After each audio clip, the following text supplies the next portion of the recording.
Dahlias at Fruition seeds. So this morning, 3 weeks after the first killing frost, we decided to go harvest our dahlias. First step, we cut them, all the above ground parts, totally brown, off at the roots, and then we took a garden fork and lifted them up using a wide circle to draw them up. And then we shook off as much soil as we possibly could to leave that beautiful soil in our garden. And then we bring them to a wash station where we have a hose and high pressure as we can get.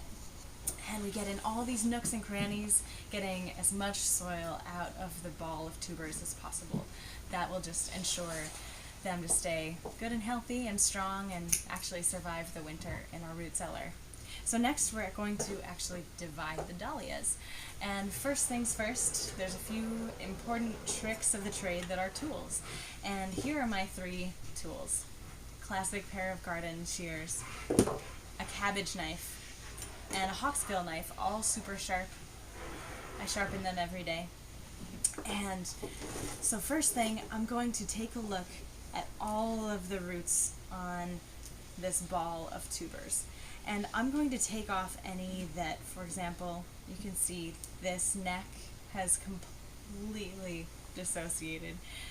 It's still barely hanging on by a thread, but I'm going to clip it off and put it in my seconds pile.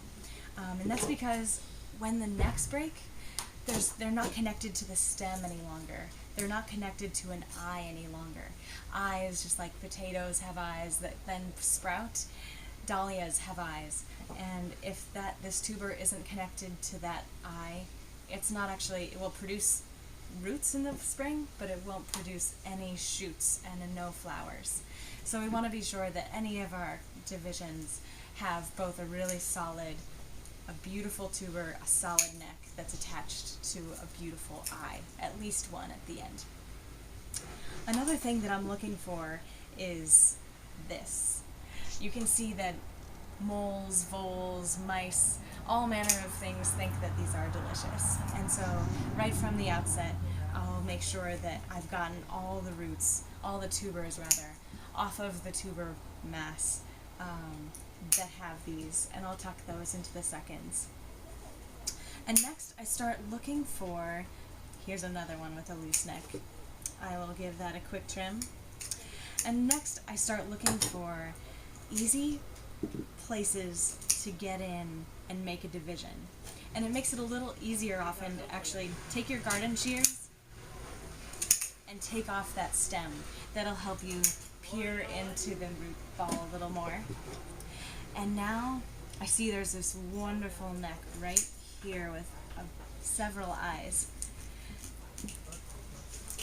So I'm very gently, I'm putting on quite a bit of pressure, but I'm very gently taking it off. These necks are so sensitive and delicate, and it breaks my heart after they've grown all season long and have all season to store to just in this one moment of hurrying to break that neck. So you can see this is a perfect example of 2 really nice, small but still plenty large enough tubers to last through the winter. There's 1, 2, 3, 4, 5. There's actually 5 eyes on these 2 combined. So I'm actually going to cut these in half, and I'll get 2 individual dahlia plants out of this. And it's pretty remarkable. Right now, it'll be really, really hard to see on camera, but there are all these little eyes that are really easy to see. They basically look like these little tiny volcanoes coming up out of the skin, and they're not quite brown, they're not quite white, they're almost green. And the magical thing about them is that right now it's really apparent to me, mid-November, that those are eyes.